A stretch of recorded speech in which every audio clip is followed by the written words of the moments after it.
What we are seeing is truly a seismic shift amongst the right. Those who are close to the administration that obviously have to demonstrate unlimited loyalty to Trump are saying all of these claims are fabricated. They're made up. But it is obvious to me that the administration people are actually losing the information war.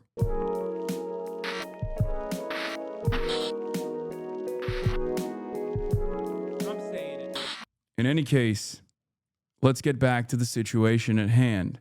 Megyn Kelly breaks down the controversy surrounding Candace Owens, Bill Ackman, Israel, and Charlie Kirk. Tucker Carlson also had some statements that he made last night.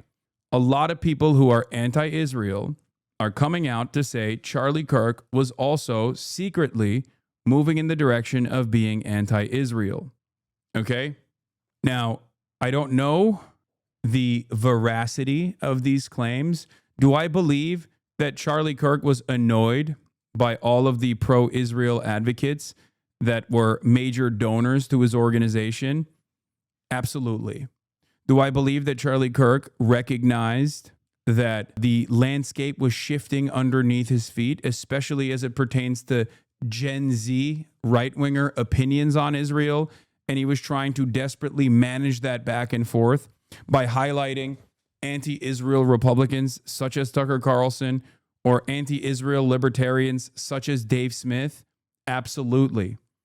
Do I believe that the gray zone reporting is correct, especially as it pertains to how angry Zionist advocacy organizations got when they saw Charlie Kirk even offer any talking time to the likes of Tucker Carlson and Dave Smith, even if it was, from Charlie's own estimation, for the greater good from his perspective, right? The idea that like there is ideological diversity within the right. That's a good thing for the right project, okay?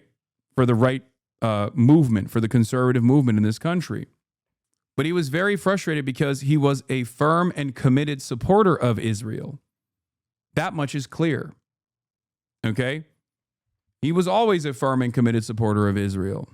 No, he did not say they were ethnically cleansing Gaza. He said the famine was fake. He said the genocide is fake. He has always been antagonistic to the pro-Palestinian position. He said Palestine is not real. He's made jokes about how I used to often say, if you, to gay people, like if you were gay in Palestine, Hamas would throw you off a roof. Well, there are no roofs in Gaza anymore because those stupid Muslims decided to f with the Jews. So I know he said Israel's intentions were to ethnically cleanse, to try and ethnically cleanse the Gaza Strip. That was immediately after October 7, and that was on the Patrick Bet-David show. Please. He said it to Patrick Bet-David, and I think he said it early on in 2023. His position after that was pretty obvious. You can recognize that Israel was going to ethnically cleanse the Gaza Strip and also simultaneously think that is a good thing. Okay? Anyway, all of these things can be true at the same time. Charlie Kirk could have been incredibly annoyed for very good reason with the envoys of Israel that were donors of his that were demanding complete fealty in return for their investment. This is stuff that one could expect just by having one conversation or just by encountering one conversation with a pro-Israel person. Okay? The sheer arrogance, the sheer sense of entitlement, and demands for unconditional loyalty partnered up with the how dare yous, you are Hamas and you are anti-Semitic, is instant. Okay, it's instant. So all of those things are most likely true. Okay, the example I will use is of Bill Clinton. Bill Clinton and George W. Bush despised, on the record, despised Benjamin Netanyahu and Israel in general, like Israeli politicians in general. And yet, they obviously kept up the unconditional loyalty and support to Israel. So the notion that these people hate how annoying Israeli envoys are is still true, just like what their actions in the direction of unlimited loyalty to Israel is also true. Okay? Having said that, I find myself in this unique predicament where, on the one hand, I think that it's not totally and utterly insane to assume that Israel would engage in a high-profile assassination on U.S. soil even. Okay?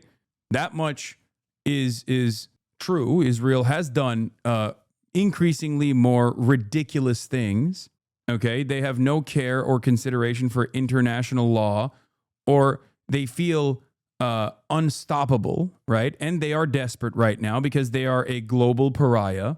But even then, the thing that I take issue with is the notion that Charlie Kirk was getting cold feet on his support for Israel and was going to publicly turn on Israel. And that was going to create a faucet of anti-Israel sentiment amongst the Gen Z right. The reason why I take issue with that is twofold. One, Charlie Kirk does not command the attention of the Gen Z right in the ways that you think he does. He is not capable of hypnotizing them. Okay? And perhaps even more important than that is that Charlie Kirk was not going to sidestep the Trump administration. That is the most consequential aspect of this speculation. The notion that Charlie Kirk was going to sidestep Israel or go against Israel publicly is silly. And the reason why it's silly is because Charlie Kirk was not going to go against Donald Trump. And Donald Trump is the number one dick rider of Israel. Maybe number two after Joe Biden. Okay? There was no way that Charlie Kirk was going to come out and actively go against, no matter how much he hated or despised Israel's advocates that are close associates of his. He was never going to go against Donald Trump. And the evidence for that is Jeffrey Epstein. Charlie Kirk made a major deal out of Jeffrey Epstein leading up to the election and certainly after the election. And once the Jeffrey Epstein story put the crosshairs on Donald Trump, Charlie Kirk talked personally to Donald Trump and openly explained to his audience that he had gotten a boss call from Donald Trump and he was no longer going to talk about Jeffrey Epstein. So while Charlie Kirk, when talking to Megyn Kelly, for example, openly expressed his frustration with the pro-Israel donors that were smearing him as an anti-Semite, there is still no evidence that he would have turned on Israel publicly because Donald Trump is not turning on Israel publicly. Okay?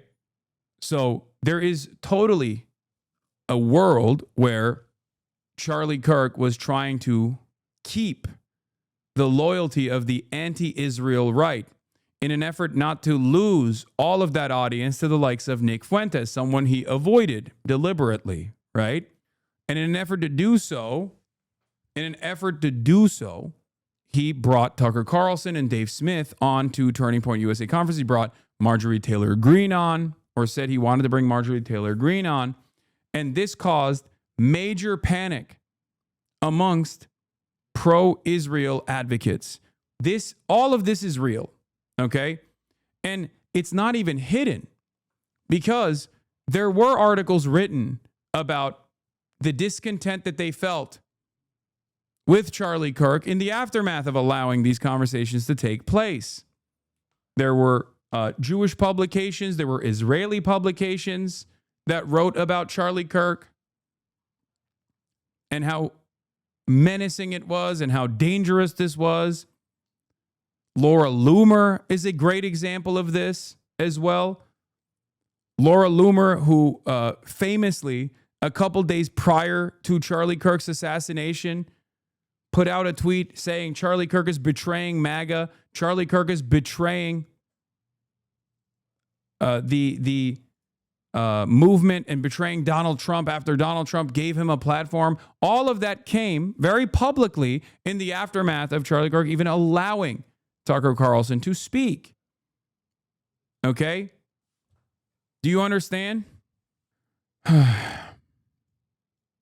But once again, as Sina Tusi also points to, what's striking isn't the conspiracies, it's the scale. Candace Owens' video on Charlie Kirk and Israel from yesterday has 7+ million views. Forget the Beltway or legacy media. The grassroots conservative base is openly fracturing on Israel in a way unimaginable even a few months ago. Okay? They are lying about Charlie Kirk, and they're using this, like Candace Owens, Matt Gaetz, Tucker Carlson, and numerous other content creators, numerous other commentators, high-profile commentators that have a lot of influence, who have their ear to the ground, who obviously have to respond to the animosity that the base feels, are riding the anti-Israel sentiment. So much so that this is actually shifting the administration's priorities, in my opinion, away from the Trantifa shooter narratives back to having to deal with how this wasn't an Israeli operation that assassinated Charlie Kirk at all. Okay? Tucker Carlson said that Charlie Kirk told him at TPUSA Student Action Summit last July to highlight Epstein's connections to Mossad. Distinguishing between Netanyahu and the state of Israel, Carlson claimed that Kirk hated Netanyahu and his war against Gaza despite loving Israel. Roger Stone also confirmed it, so did Matt Gaetz. I have personal knowledge as to many of the claims Tucker is making here. They are 100% true. Roger Stone says, I have personal firsthand knowledge that everything Matt Gaetz and Tucker Carlson are saying is true because Charlie Kirk told me. Charlie was both a public and private advocate for my clemency when I was framed in the Russian collusion hoax.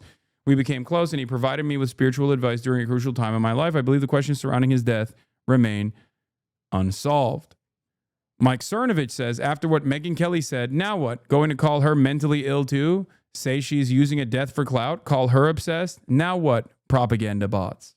What we are seeing is truly a seismic shift amongst the right.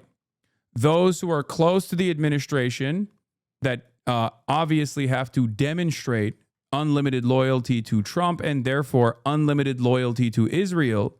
Those who also personally love Israel, okay, are saying all of these claims are fabricated. They're made up. Okay, the truth in this situation is somewhere in the middle. But it is obvious to me that the administration people are actually losing the information war. Do you understand? And the reason why the administration people are losing the information war, like Laura Loomer or Ted Cruz or any number of different people, is because Israel and Israel's opinion, the public opinion on Israel, is lower than dirt. It's shit from the butt. Okay? It's over. You can do as many polls as you want. You can conduct as many polls as you want, but it is ridiculous to assume that things have not shifted in a dramatic fashion. The things that I am seeing in the aftermath of a political assassination of a high-profile figure that they're hailing as Martin Luther King Jr., but for white folk, I never would have expected from the right. I never, ever in a million years would have expected this kind of narrative framing from the right when the opportunity presented itself for them to perfectly capture the attention and go along with the administration's wishes and never bring up Israel whatsoever, and instead focus on the Trantifa narratives. Okay? But once again, what's interesting about this is, and I want to know if there is, does anyone have the old Laura Loomer post? They keep presenting it. Oh, here it is. Here it is. Here it is. I don't ever want to hear Charlie Kirk claim he's pro-Trump ever again. After this weekend, I'd say he has revealed himself as political opportunist, and I have had a front row seat to witness the mental gymnastics these last 10 years. Lately, Charlie has decided to behave like a charlatan, claiming to be pro-Trump one day while he stabs Trump in the backs the next. TPUSA was only able to thrive thanks to the generosity of President Trump. She said this after the Turning Point USA conference had a bunch of high-profile speakers, such as Tucker Carlson and Dave Smith, that were able to speak out against the state of Israel and its genocide. Okay? So the discontent from the pro-Israel MAGA side wasn't even hidden. Laura Loomer is unfortunately, a moral compass for this administration. It sounds insane to present someone who once famously got banned off of every application, including the goddamn weather app, basically, for being so Islamophobic. A person who tried to start an ISIS fan club at her college campus and got expelled for doing so. That person has the administration's ear. Okay? That person has the administration's ear. She's been able to successfully revoke visas, for example. So looking to Laura Loomer at times like this is because she's so crazy and has no has no interest in like stopping herself from coming across as demented. She'll just openly reveal her position and the position of many others. Okay? Laura Loomer has been able to successfully get a bunch of federal people fired. Laura Loomer was able to get Marco Rubio to revoke medical visas to Palestinians that were paid for, their travel and their medical expenses that were paid for through charitable contributions, even including people in this community. As a matter of fact, our contributions helped transport people from Gaza to the United States of America to get medical aid. Laura Loomer was able to stop that process. So just remember that. Just simply saying she's loony, Laura Looney, betrays the amount of influence that she has over the administration. But yes, let's see what Tucker Carlson had to say, and then we'll see what Ted Cruz had to respond to it with. He did not like Bibi Netanyahu, and he said that to me many times, and he said it to people around him many times. He felt that Bibi Netanyahu was a very destructive force. He was appalled by what was happening in Gaza. He was, above all, resentful that he believed Netanyahu was using the United States to prosecute his wars for the benefit of his country, and that it was shameful and embarrassing and bad for the United States, and he resented it. Didn't hate Netanyahu. He wasn't out there with a placard saying that, but he certainly expressed that to me and a lot of other people. And there's no question that Bibi's defenders on the internet will call me a liar or a kook, but that's a fact. And enough text messages exist that I think it can probably be verified in pretty short order. Not that it needs to be, because that is true. Shortly after that speech, there was a very intense attack on Charlie, and to some extent on me, not that I really noticed. But on him, I have no donors. He had $100 million worth of donors. And so, because he was involved in a different project from just yapping on the internet, which is what I do for a living, he was dependent to a great extent on his donors, of course. It's a nonprofit. And they went after him and tormented him. Not all, of course. Many were supportive, but the ones who were offended by my speech, and there was a small, very intense group who were, tormented Charlie Kirk until the day he died.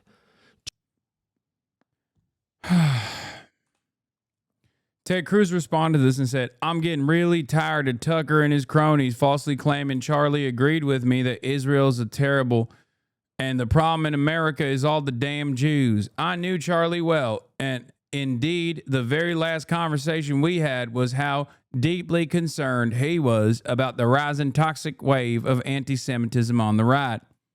You want to know something crazy? I believe that too. Okay?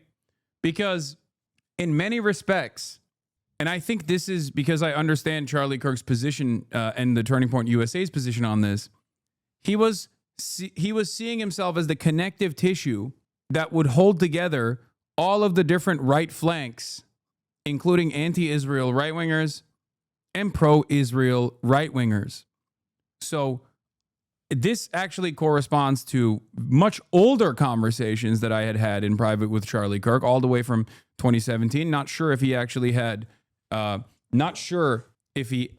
changed his perspective or not on this stuff, but like there was a time and place where it was very obvious that he was worried about Nick Fuentes gaining prominence. Okay? Now, do I think that this was because he was like a person who deeply resented anti-Semitism? No. Okay? It was because he understood the importance of maintaining some pro-Israel support at a time when the attitude was shifting. So when he had this conversation with Ted Cruz, I'm certain that this was a genuine concern. But it wasn't a genuine concern about like anti-Semitism. It was a genuine concern about the like losing out market share to the likes of Nick Fuentes. Do you understand? It was about losing the conversation completely to anti-Israel forces. Is this right-wing sectarianism? Lamau Charlie is the prophet. It's crazy how much contention there is around Kirk's worldview and standing, considering it's very thoroughly documented. It feels like a bunch of people competing to absorb his audience and evoking his legacy to legitimize their own perspective. Absolutely. You are 100% correct. That's precisely the reason why Nick Fuentes, who is the greatest example of this, went from pursuing Charlie, hunting Charlie, all the way down to now celebrating his life and his accomplishments and talking about how much he actually respected him and how much he revered him. It's all for market share. It's also partially the reason why Nick Fuentes, I believe, is not even entertaining the narratives that Israel was somehow responsible for the death of Charlie Kirk, because that kind of misinformation, especially for like any kind of misinformation that you could somehow tie back to Jews that has any sort of relevance in the broader audiences, will always be weaponized by anti-Semites. So it's shocking. It's shocking that he's not using this right now. You know what I mean? Not to say the suspicions of Charlie Kirk's assassination being brought back to Israel would be always anti-Semitic, of course. That's not even what I'm saying. Okay? The reason why he is desperately trying to move the attention back to the left is because he understands that he has a real opportunity. He has a real opportunity to try to eat away at Charlie Kirk's market share and become the new face of the Gen Z. Forgive me for being a bit tired of the right will succumb to soon to infighting narrative after like half a dozen tries over the past few years. You usually don't follow that narrative. What has changed here? I don't believe the right is going to succumb to infighting on this issue, because in order for them to succumb to infighting on this issue, they would have to be sincere and committed to an anti-Zionist position. For many people on the right, I would say their sincere anti-Israel position oftentimes comes from anti-Semitism. For many others, their anti-Israel position is simply a response to the market moving on and anti-Israel sentiments growing. It's a way to capture market share. It's a cynical way to do it. It's a self-interested way of doing it. Okay? And if there is no real, genuine, firm commitment to anti-Zionism, okay, an anti-Israel sentiment, they'll just discard it in a moment's notice in order to in order to gain prominence in the right. Grifting, okay? Getting real tired of Tucker. So let's hear what Megyn Kelly and Tucker Carlson had to speak on. Oops. I think it's fair to say he was the kindest. I mean, for real, and in private too. Even people he was really mad at, he would always say, "Well, I understand where that person's coming from." It's like, wow, his decency was a challenge to me, who struggles to be that. Why was that so offensive to people? Because it was power. It's so much more powerful, frankly, than negativity and anger. Yeah. It's infectious. It's a contagion. It's like a magnet for people, whether they like him or not. They're drawn to him, and he was converting people. So he was a huge threat. That's really, like, I've been asking myself this question a lot over the past week. Let's take the accused shooter in this case. Yes. And let's say, okay, it was motivated exactly as the authorities say, and he thought Charlie was, quote, too hateful. And this is a guy who's into furries, and he's into trannies, and he's living with one, and all the things. Why would Charlie have been targeted by this guy for that? Why would it be Charlie? You say all the same things. I say all the same things. Most of the people in our space and in conservative or independent media say those things. Why? Why Charlie? And sadly, I think it's this factor. It's this magnetism from him, this positivity, this aura, like that, this angel-like aura around him that was so incredibly threatening, way more threatening than the rest of us, because it was powerful. And it was winning people over. It was converting people at a rapid rate. And not just any people, but young people. You know, the people who had never been converted before, the people for whom people who talk like you and talk like me had never even tried. They weren't even players on the field. They were seeded in the whole battle. And he said, no, we're not seeding them. I'm going to start at 18 to speaking to them in a way that they can hear and understand me. And I'm going to practice it. You know, for the past 13 years, he practiced. He went out campus after campus. In the beginning, he wasn't as good as he was in the end. He was good, but he wasn't as good. And so it was a skill he developed over time that made him more and more threatening, more and more effective. And you look at the numbers just in the presidential election. It's not an overstatement to say that Donald Trump has Charlie to thank for his election in November 2024, swinging the youth vote by 9 points. Yeah. We've never seen anything like it in the past 100 years. You don't swing the youth vote toward a Republican. Nothing in modern presidential politics. So he was a really integral, hugely important player, even though he was so... Once again, if Charlie Kirk was this impactful in changing the minds of the youth, then the Gen Z attitude towards Trump would not have swung in the opposite direction in the first 6, 7, 8 months of the presidency. Okay? Charlie Kirk was still around to see the attitude shift dramatically back in opposition against Donald Trump. So my point always is he certainly played a role, especially on TikTok. He got an algorithmic boost on TikTok because TikTok and the Chinese government wanted a stay of execution at a time when they were threatening a ban. They gambled. They offered Donald Trump this fantastic opportunity to be in front of as many young people as possible, and that certainly played a role. Having said that, however, these are still very much systemic forces at play. The resentment that the youth felt towards the Democrats were not born out of Charlie Kirk's acumen, his political acumen, his SJW slam dunk compilations. That's not the reason. It would be nowhere near as successful if the Democrats were seen as truly invested in bettering Gen Z's future, truly invested in improving people's material conditions. They were not.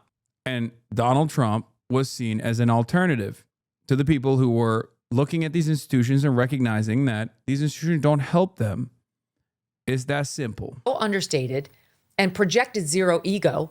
So you didn't see him like that. He didn't have sort of the swagger of that in most of his public appearances. He was quick to subjugate himself to whomever he was talking to. But he was way more important than he ever let on. And I think that's why he was perceived as such a threat. That's why him saying the things others would say carried an extra layer of threat, yet both to this shooter and to Charlie's many detractors. And I just want to add as a period to this, as a footnote, I guess, to this, Tucker, you have a lot of it too. And it is the reason why Charlie is not the only one who's been threatened or was threatened to cut ties with you or not platform you. I too have gotten that, especially since you've been more outspoken on Israel. And wow, shocking. I can't believe it. Even if you sidestep a little bit from full tilt loyalty to Israel, all of the Israel dick riders will come after you and yell at you and call you a anti-Semite. Who could have predicted that? Who said early on in the month of October in 2023 that a big part of the reason why a lot of people were going to turn on Israel was because of the rapacious, relentless, arrogant nature of those who were doing advocacy for Israel, the entitled attitudes that they openly demonstrated, the how dare yous, the you're an anti-Semites. This kind of shit pisses off Americans, okay? I said it over and over again. This is repugnant to people. Even if someone were to be kind of in favor of Israel or were afraid Oh, I forgot. You were the first one to have a hot take on Israel. Is that how I said? Is that what I said? I'm actually describing an incredibly obvious thing that I pointed to after Megyn Kelly's own experiences and own recollection, making fun of Megyn Kelly for being too stupid to realize that until, 22 months into Israel's ongoing genocide. Do you not get that? I'm saying it's the most obvious thing on the planet that Americans were going to get frustrated by, the constant blood libel accusations, anti-Semitism accusations, and the constant attempts to deplatform people for expressing their discontent with this seemingly unlimited loyalty to that the administration has to Israel, whether it be under the auspices of the Democrats or the Republicans under Donald Trump. That's it.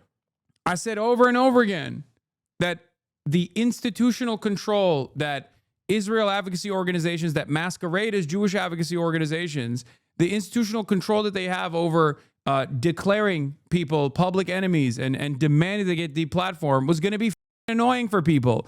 And they're so horny to control messaging discipline that they won't ever let anyone sidestep away, even remotely question Israel at all, while simultaneously speaking from the other side of their mouths and being like, of course you could criticize Israel.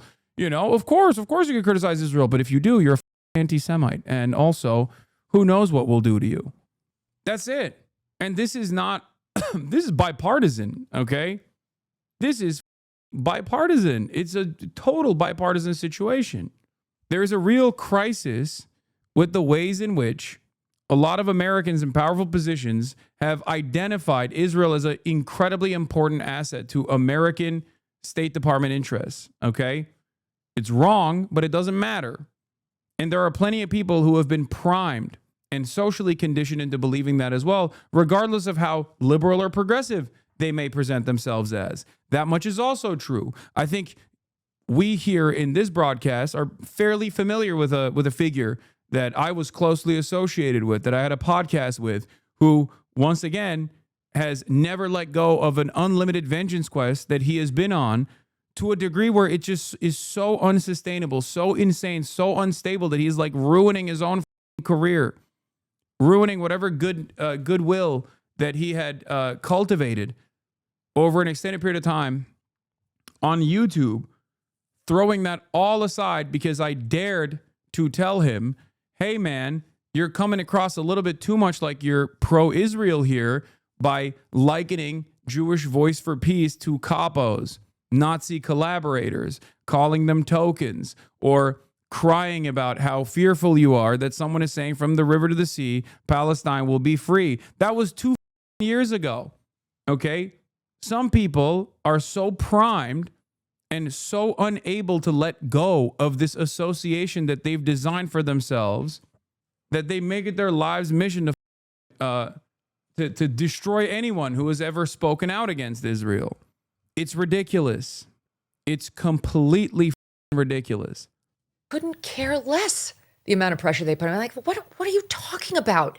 Yeah. This is madness. Why would you want to silence such a powerful, important voice just because you disagree with them on one subject, one on which we've all watched you sincerely evolve as you grapple with principles you've been Nick simply respected that Charlie would go into large crowds and preach the name of Jesus. You can still respect him but not like him. He never liked him because of Charlie's disposition towards Israel. It's that simple. He doesn't have some nefarious ulterior motive like people seem to want to think. Dog, he literally was like, I'm your baby, Turning Point USA. I'm infiltrating your organization. He called him Satan's spawn.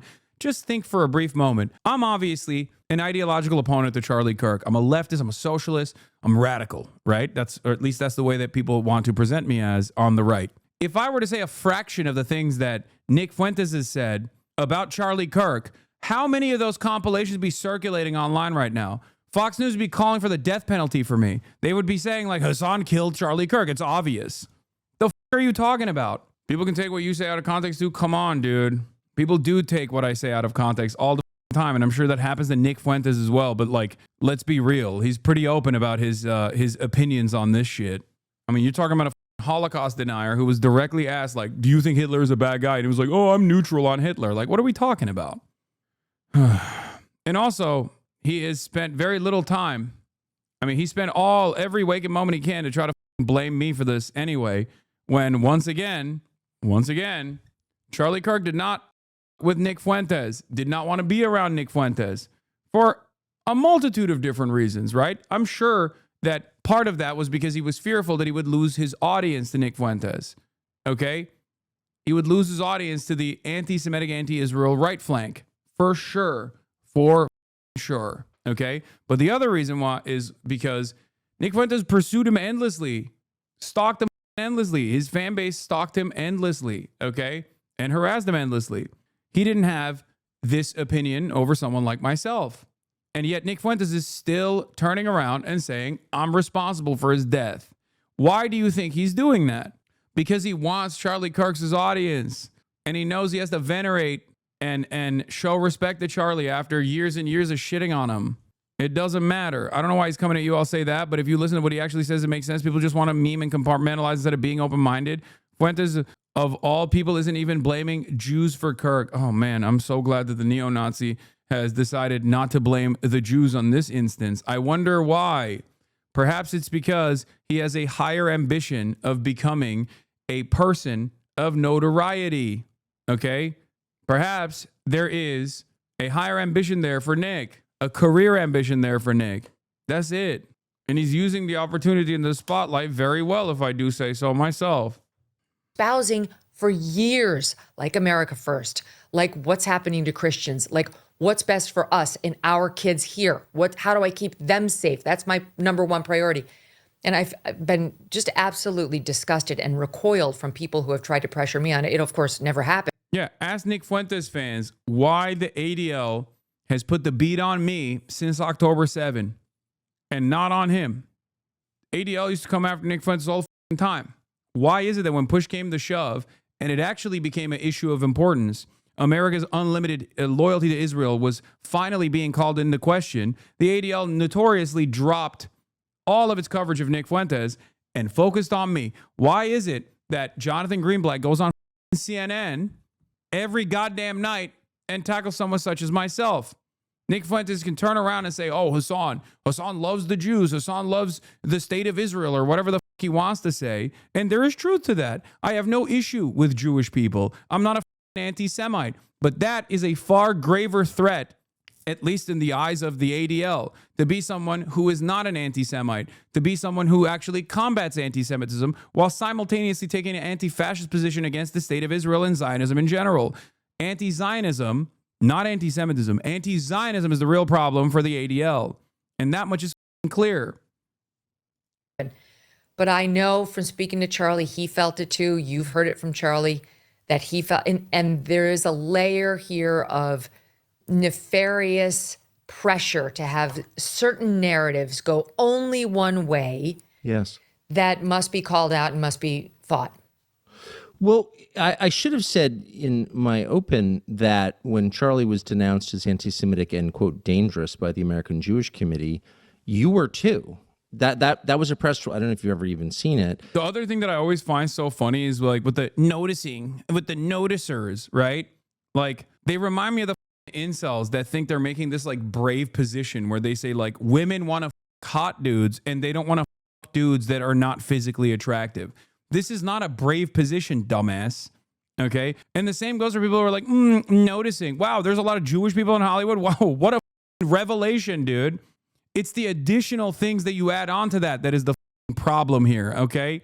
Like, the are you talking about? Oh, we've noticed it. Ooh, lots of Jewish people in Hollywood. I'm noticing. You're an idiot. That's not true at all. I've seen plenty of ugly being married. I know. I'm just saying that, yes, physically attractive men have a easier go at it than physically unattractive men do. That's it. It's not like a incredible revelation. That's my point. Unfortunately, they're going to put you in an edit, big bro. I mean, what? I'm going to get mogged? Is that? They're going to put me in a mog edit? Here. Who are you mogging? I mog you. I am the mogger. I am the one who mogs.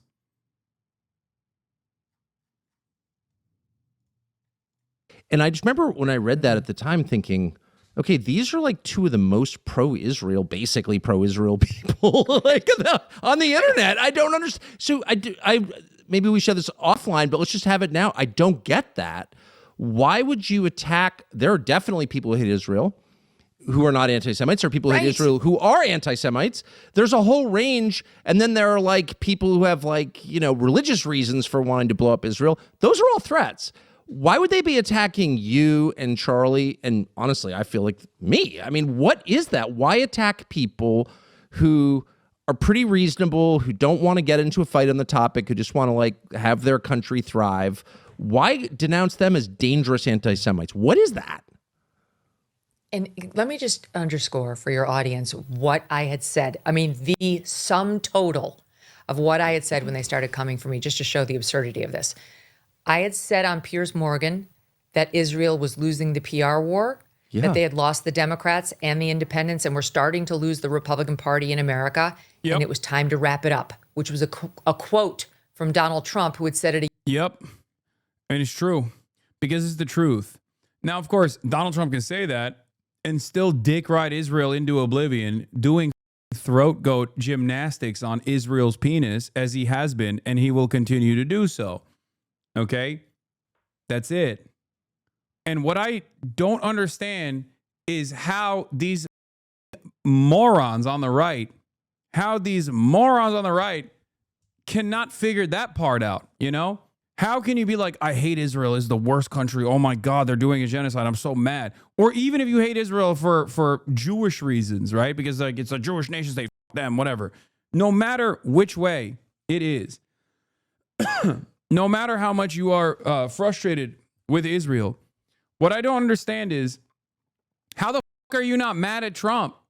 Because I hate Israel and I hated what Biden was doing. Obviously, I didn't have a cult-like leadership loyalty to Joe Biden regardless, but it certainly didn't help. How the fuck do people not realize that this administration is so far up Israel's ass? Also, who had that 3-minute streamable link on the landlord's clip, by the way? Someone was talking about it before earlier, and I didn't click on it. Lil F, not gonna lie, I don't see it on my end, but perhaps little F's are happening. Oh, you got it. Thank you. Thank you. Wait, that's the short version. There's a longer version of it. No, isn't there a longer version of it? Like there's like a 3-minute version of it as well that shows the additional context. I thought a year earlier when he was still a candidate. Time to wrap it up. That's what I said about Israel. And then at Turning Point at the Student Action Summit with Charlie, we talked all about Epstein in my appearance there. It was all about Pam Bondi, frankly. Right. And we talked about whether he might possibly be an asset for someone. And I said he might be. And Israel, would make sense to me. Didn't know, but that's one of the things we should consider and look at. And that will conclude the list of things I said about Israel. That after 2 years of going on the air and defending them every week, turned some weird crowd into, she's an anti-Semite. So, I mean, F these people, because it's a lie. It was even more of a lie about Charlie, who had said even less than me. He had said nothing, like absolutely nothing. And they use those terms about him because he was on the other side of me when we had that discussion, and because he hosted you, and because he had the nerve to— I'm gonna keep it $1.50. It's because this is the reality. It's because they are fascist. Okay? And they have a formative opinion that revolves around ethnic and religious superiority, and they're racist.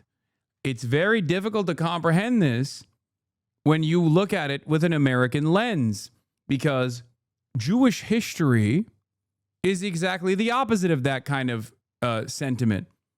It's the complete opposite of that sentiment. It's centuries of being dominated, being singled out to be the primary villain, unjustly being cast aside, experiencing pogroms, right?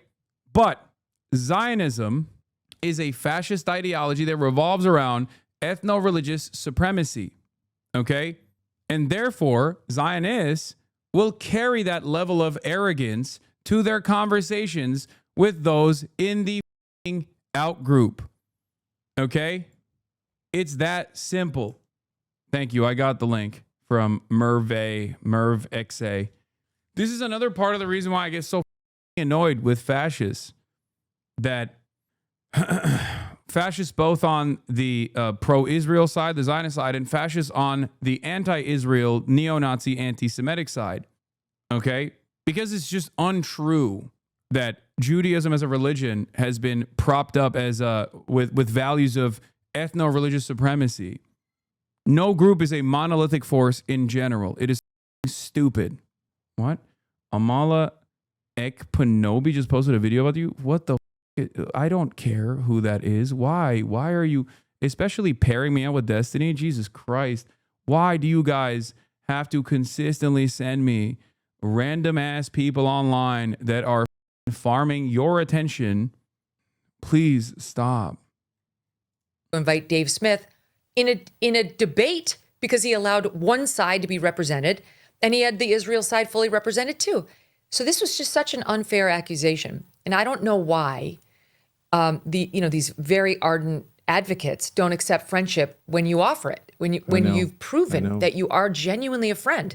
I've said openly, Tucker, I don't want to debate. I'm on their side.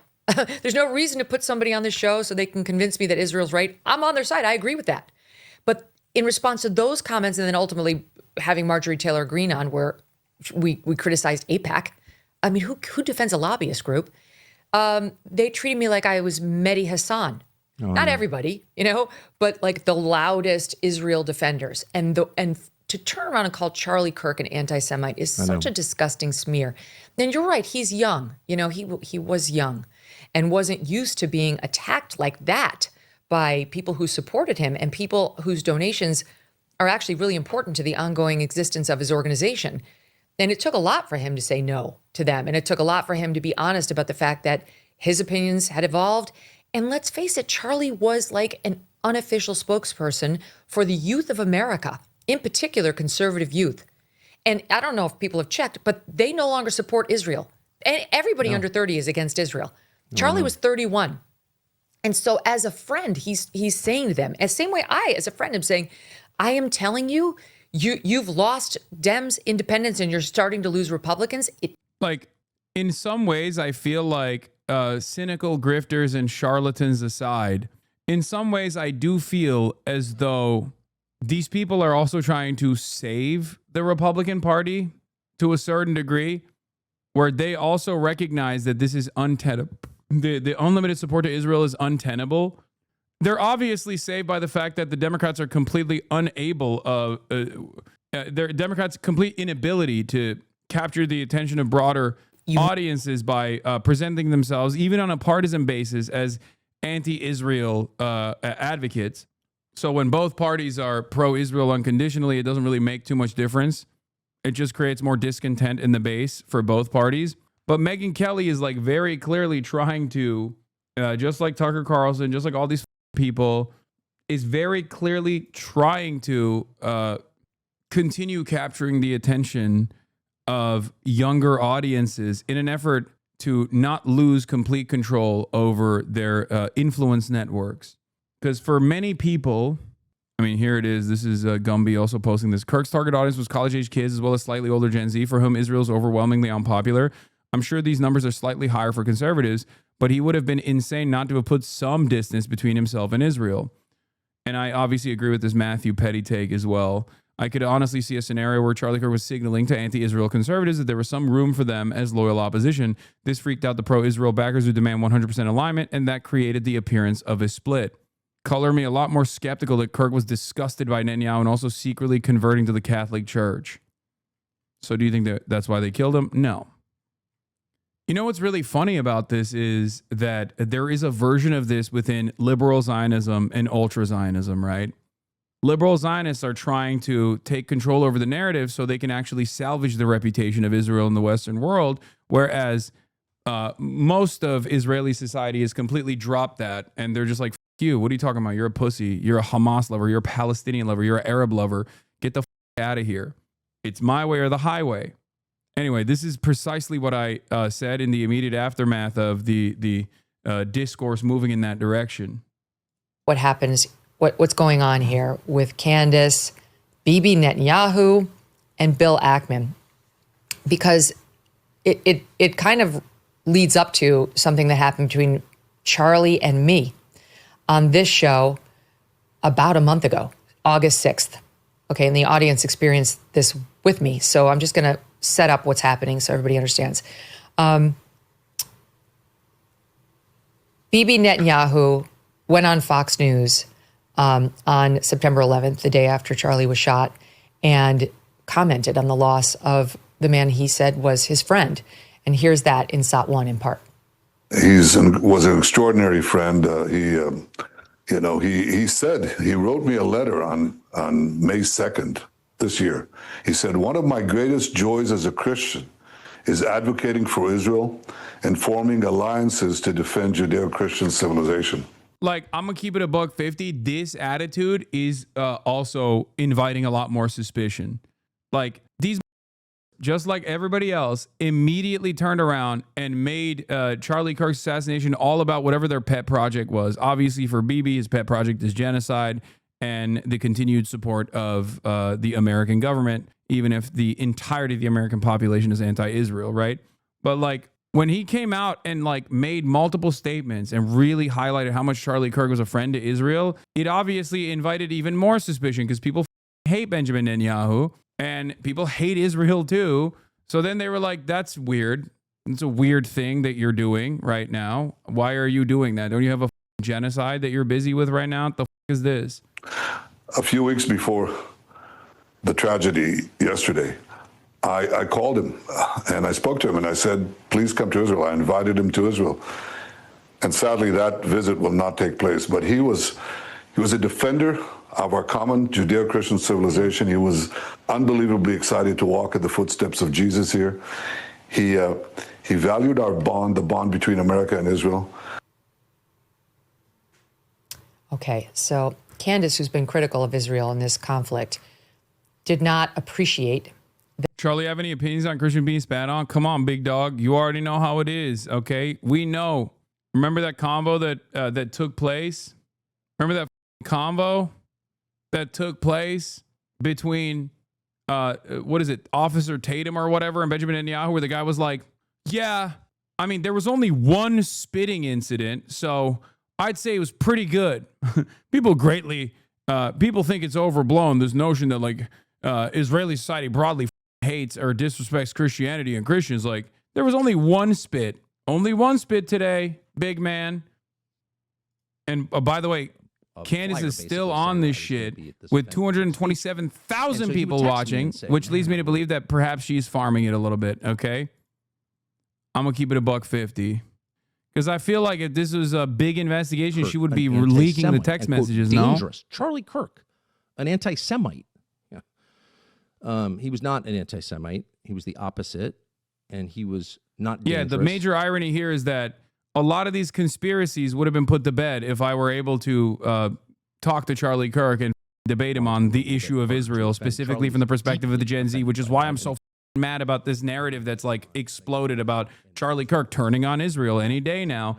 Like that was my point. That was the argument. That was the wedge that I was going to use to separate the administration from the base of support. So I can talk about. I don't need to come to Turning Point. I can take a year off, no problem. I hated seeing how much he was suffering, the hassle he was getting from people, and I was being attacked too. By the way, it was a huge effort. I wasn't fully aware of it, actually, because I don't go online that much, but there was a huge effort by people, some of whom I know and have helped, and like Seth Dillon. Who did you tell? B, what do you mean? It was very obvious that we were going to be talking about Israel. The entire thing was like Gen Z focused. I like Seth Dillon. I had him on a couple of times. I had dinner with him to show support. Seth Dillon was out there demanding that Charlie Kirk take me off the roster, pull me off stage, because I had said things that Bibi didn't like or that he didn't like or whatever. Shocking that someone whose whole persona is wrapped up in the idea that we all get to speak, and if you don't like it, make a more compelling case, that person and many others like him were advocating for me getting pulled off the stage because they don't like what I'm saying. This is a trend, and one that we should be really concerned about. It's not just about Israel, by the way, at all. The trend is really simple. People with power don't want to hear disagreement. They don't want to be challenged, ever. That's why we have free speech, to acknowledge that even those of us or people with less power still have a right to talk because they're human beings. You don't own them. So time after time, Charlie would call me or come to see me and let me know, wow, or show me text messages. These people are really mad that you're speaking. And I would always have the same thought, like, I feel pretty moderate, actually. I've never been an Israel hater. Obviously, I'm not an anti-Semite. I just don't want more wars, and I don't want a foreign country humiliating my country and telling us what our laws have to be. I mean, this seems like pretty basic America First stuff, and he would say, I totally agree with you, but they want you off the stage. And I would always say, no problem. And he would say, no, it's important. It's a matter of principle. I want you to be there. Great. By the way, I'm not accusing anyone of Candace being involved XQC in that React murder. channel era? Yes. Mutter darkly or imply anything. Chatters. There's a lot we don't know. While this about is who- irrelevant to us in the grand scheme of things, understand that this is a very relevant fissure within the base of support for a lot of Republicans. Okay? She has 231,000 people watching, going over Tucker Carlson's commentary. She literally had 7 million people in the first day of her Charlie Kirk was assassinated by Israel conspiracy theory. This is it. This is what the conservatives are talking about. We can watch a million Ben Shapiro videos. It's got no motion. Pressuring, threatening, intimidating Charlie to then flip in 1 second after he dies and say, pretend it never happened, like they were just great friends. That's weird to me. It's very weird to me. We wouldn't be here if they didn't do that. They could have said anything, by the way, like, Josh Hammer, I know how you were messaging him. Like, release the messages, buddy. Just release all of your threads with Charlie in the 48 hours leading up to his death, okay? Let people see it. They did it at first regarding me last year. They insisted, and I said, Charlie, I couldn't even come up for air. Why aren't they calling out Laura Loomer, who already released the messages and her discontent for Charlie Kirk? This is another thing that actually invites scrutiny from my perspective to the commentary that they're engaging in. Not a single one of these people is actually shitting on Laura Loomer. Laura Loomer is a major advocate for Israel. She is a massive Islamophobe. So why the are they not talking about Laura Loomer that much? Is it perhaps because she is seen as an insider and has a lot closer of a relationship with Donald Trump than these people do? Is that the reason why they're afraid of touching the Laura Loomer angle then here? Became the fastest people to try to eulogize him and to say, look no further. He effectively died for Bibi Netanyahu. It's wrong, and we have to stand up to that narrative. Matt Gaetz jumped into the ring and basically just doubled down on what Tucker Carlson said. He tweeted this.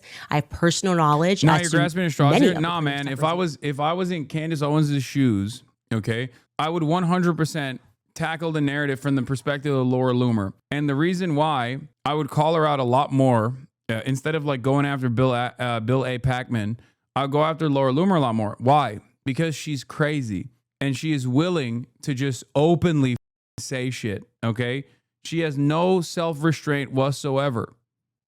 I really regret my last correspondence. And then I would have been like, okay, that was really authentic and real. Instead, they were like, we had a wonderful time. I just saw Tara. Wasn't what? Oh, love Charlie. Just loved him so much.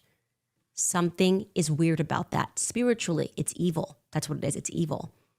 And in case you needed another person to tell you that he was being intimidated and they were bullying him about who he could speak to, here is Megyn Kelly. She joined Tucker Carlson and she says this very quickly. Take a listen. Charlie is not the only one who's been threatened or was threatened to cut ties with you or not platform you. I too have gotten that, especially since you've been more outspoken on Israel. And I couldn't care less the amount of pressure they put on. I'm like, what are you talking about? Yeah. This is madness. Why would you want to silence such a powerful, important voice just because you disagree with them on one subject, one on which we've all watched you sincerely evolve as you grapple with principles you've been espousing for years, like America First, like what's happening to Christians, like What's best for us and our kids here? How do I keep them safe? That's my number one priority. And I've been just absolutely disgusted and recoiled from people who have tried to pressure me on it. It, of course, never happened.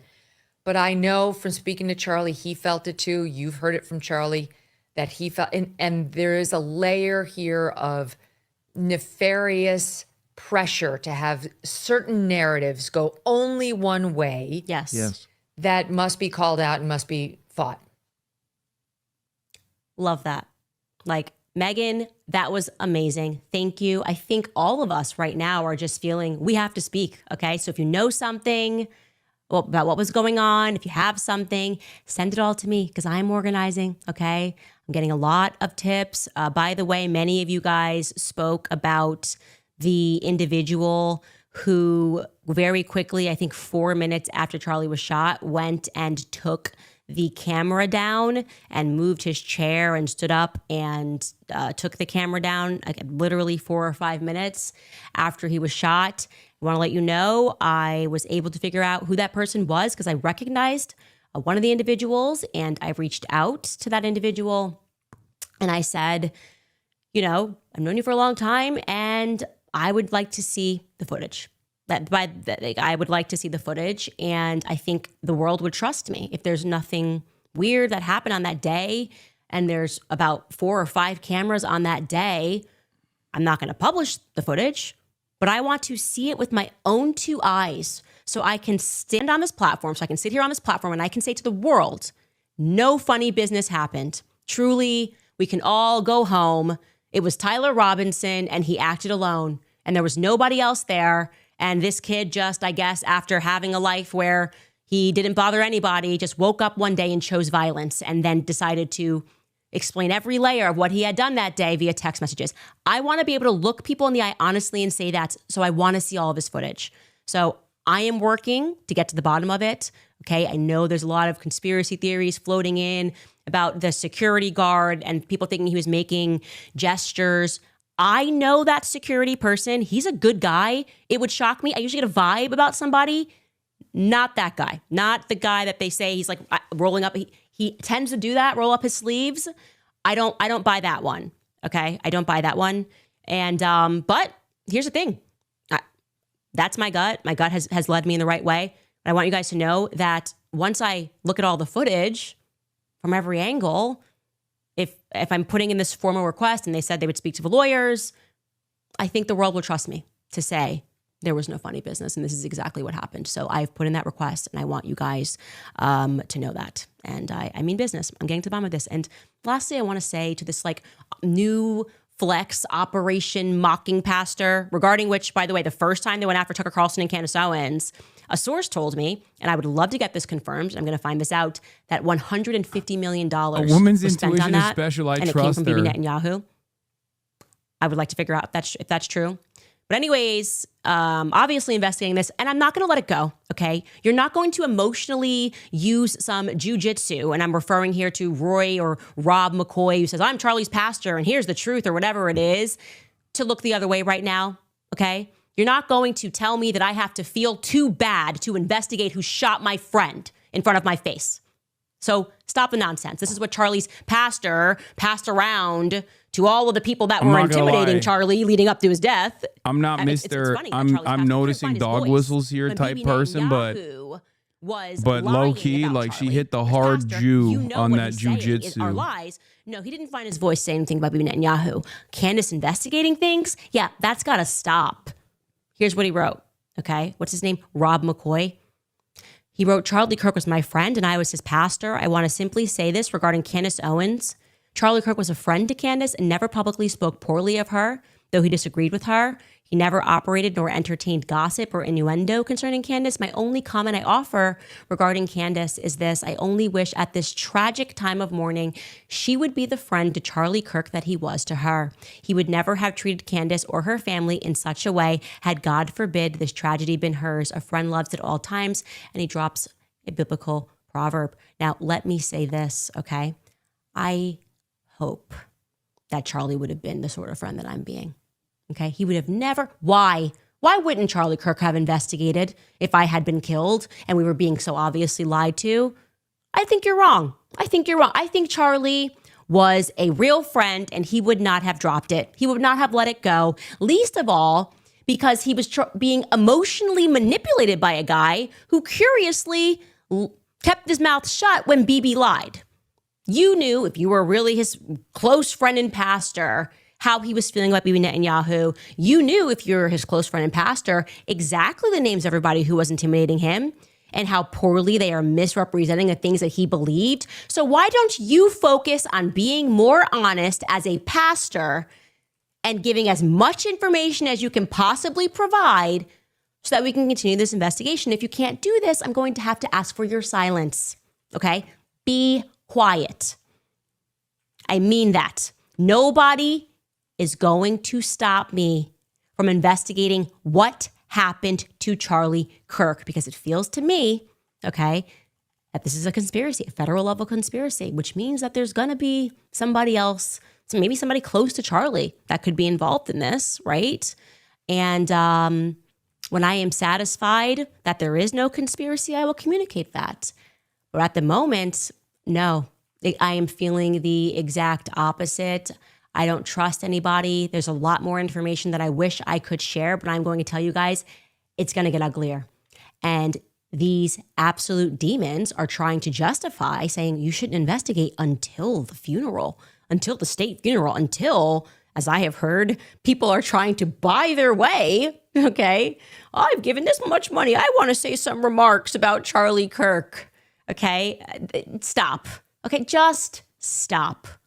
A real friend would investigate someone's murder, and they would not stop until they felt good about the resolution and the answers that they were given. And I'll let you know when that is, Pastor. Okay? All right. Before I get into some of your comments and see what you guys are thinking about all of this, I want to remind you about the Wellness Company, because you may have, Oh my or maybe you God. didn't. Oh my gosh. He's farming that shit, bro.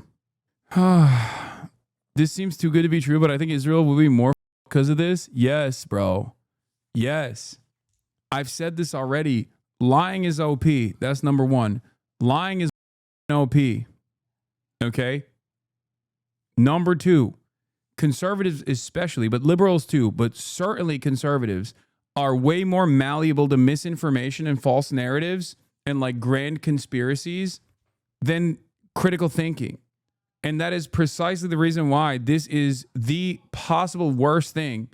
I can totally see unironic pro-Israel people like Deborah's and Barbara's that were pro-Israel until this very moment.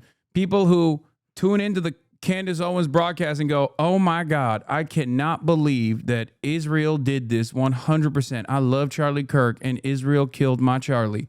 I can totally see people developing resentment towards the state of Israel off of this shit, which is so crazy. I guess you got to take it whichever way you can, right? I don't know. Yeah, look, wrote about the Israeli rights rush to weaponize Charlie Kirk's assassination, casting them as a martyr in its anti-left, anti-Muslim, Judeo-Christian battle. Violence is the right's natural currency, whether as perpetrator or as victim. Your consistency on the infringement on First Amendment anti-BDS stuff all the way back in... Ladies and gentlemen, little flying by the... What is this? It's when I got fired from MSNBC for using the term rape in a satirical tweet that I did years before. And people were like, you know, there was, and I felt like, God, I was so fat. I mean, MSNBC has the right to fire me if they want to fire me. I mean, it's their company. I thought it was wrong. When the eventual purge comes, that's what I think that. I mean, that's like the functional equivalent of cheering on, you know, saying that unvaccinated should not go to the hospitals, right? I mean, like his whole brand has been an unwavering, principled stance, regardless of who the players are. Maybe. I mean, I don't know if Greenwald, but that principle was a bit shaky around the Nathan Robinson Guardian thing too, among some other those substackers, like taking a little bit of victory laps or look at a little bit gleeful at leftists getting banned. Well, all right. Let's. Well, the thing about that is like Glenn is ridiculous in this issue because like he knows for a fact that I have been a massive advocate for, you know, BDS protesters and how much of a disgusting erosion of the First Amendment laws that we supposedly have in this country. Whenever, you know, you have to sign like that you've never you have to sign like loyalty to the state of Israel and that you've never actually said Palestinians are human to be a teacher in Texas. Like, I think that's insane. And look at that. All the way back in 2021, baby. All the way back in 2021. Nice job on the sound upgrades you've done, though. I think that the audio is tweaking on Sam's end because this is just off of the majority report. Because, yeah, I've always been a consistent supporter of the First Amendment because I'm an anti-Zionist. There is not a lot of room. There is not a lot of room there. You can't be anti-Zionist and also be in favor of free speech violations. That is why they took him out. That is your theory that you are presenting there, Mia. And I will say this, it's like Tucker said, to have so many donors, what I do know is the donors became very rotten at the end. He relied on his donors. They were making threats. Some of them, up until the very last minute, were making threats against him. Financial threats, I'm referring to, obviously. Some people are lying and saying that I said this donor tried to kill him, or it's so ridiculous. Financial threats, that's a threat, okay? That is a threat. Michelle E. writes, you and Charlie are both so inspiring and have taught me a lot. I think it's amazing what you are continuing to do for Charlie. God bless you, and God bless Charlie. Love and prayers from Scotland. Also, thank you guys. I see you defending me when people are lying and saying that I said stuff that I didn't say. You know, their new thing that went around is today I woke up and like all of like Bill Ackman's cronies were like, would you like to comment? The New York Post would like to, I said, literally, New York Post, you guys are just feds. And I don't really feel like commenting. I don't care. The people are awake. We are awake. Okay. We see what is happening and you're not going to distract me. Write your stupid articles. Call me whatever you need to call me. People are listening and they can hear the words that are coming out of my mouth. Okay. The entire world needs to wake up right now. And I believe that Charlie Kirk's murder has provided us an opportunity to do so, to stop with the left and right BS and to focus on the people that actually hate us and rule over us at the same time. Scott writes, what is your view on the questioner on trans violence? The questioner on trans violence. Did you watch his remorse video? I was not convinced. I believe. Okay, she's taking in call-ins at this point. I kind of ship you and Candace. I don't know why, but I can see you vibing. Y'all are nutty, dude. Oh my God. Candace Owens is one of the most relentless voices of white supremacy in the United States of America. Hasan's chat figuring out what we feel when they say they're woke. What? Like, there's just no agreement on anything. Also, Tommy Vitor has a really good take on this as well. Very curious if Netanyahu realized how angry he made large swaths of the MAGA world at his gross attempt to hijack the memory of Charlie Kirk. It was a huge unforced error that did real damage. Roger Stone talking about it too. There's also shit like this. It's scary seeing this kind of sentiment reach this kind of virality. Yeah. Stu Peters, who is a literal anti-Semitic, fascist, neo-Nazi, white supremacist, all that good stuff, says, Israel assassinated Charlie Kirk and now the Jews have literally overtaken his show. Like, they are the people that are using this as an opportunity to farm more like Israel discontent are not holding back. Like, they are just going crazy mode with it.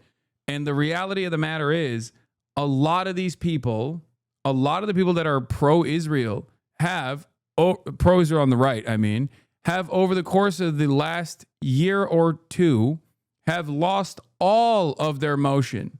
It is not an accident, okay? It is not a accident. I said this before. This is unironically something that I think Charlie Kirk also recognized, which is precisely why he was just like desperately trying to hold on to some kind of like loyalty pledge for Republicans that are anti-Israel. And it's also ironically what is causing even more discontent amongst the base. for a lot of Americans, critical examination from a materialist perspective on America's foreign policy ambitions with Israel is far too difficult to fathom.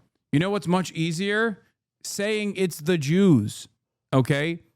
For the past 2 years, I have actively and desperately tried to show everyone I can the truth, knowing full well that Americans are much easier.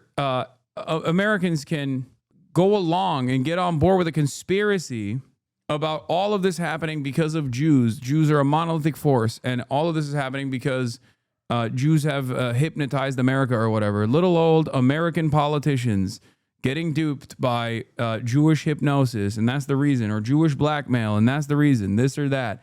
It doesn't require critical thinking. It actually corresponds to preconceived notions that already exist out there. You can also point to certain things like you can invoke suspicion off of pointing to certain things like, oh, well, look at how many Jews are in Hollywood. You know what I mean? That sort of shit. And if someone already has this notion in their minds, like the perspective that, like, you know, the unrealized, unexamined notion that like Jews control the media is seen as an innocuous statement in many parts of this country, and then they see all of the Israel dick riders being like, we're doing this for Jews, we're doing this for Judaism. How dare you criticize us? You're criticizing Jews. You're an anti-Semite. You need to get deplatformed. What the fuck is the expectation? What is the expectation from the average American? You think they're going to look at all of that? You think they're going to look at that and be like, well, you know what? I'm going to dig deep here and assume that actually the real reason why all of this is happening is because our politicians don't care about us, and they would rather extract as much natural resources from all around the world and control and dominate entire swaths of the population in a resource-rich regions such as the Middle East by basically using a settler colonial operation such as Israel to do so as easily as possible. You think that's what they're going to think? You think that's the reason? No, they're going to go, oh, Jews, I knew that they controlled the media, and here it is, they control the government. Okay? That's it. It's much harder to convince people. It's much harder to convince people of the truth, especially when there are no honest people that are being highlighted in this process. And a lot of these like idiotic advocacy movements are way too predisposed with coming after people like myself. They're stupid. So, you know, you did this, all right? You designed this. You designed this future for yourself. It's disgusting. That is not a both sides problem. My friend is dead because of left-wing political radicalization. And if you want to cut that out, then be honest about it and look yourself in the mirror. Yeah, he just keeps saying like left-wing radicalization. They just keep doing it. Got those numbers to historic lows just like you asked. Democratic mega firm SKDK drops Israel as a client. It's so crazy, man. It is so crazy. Hasan Reactions is one of the best ones in the React channel.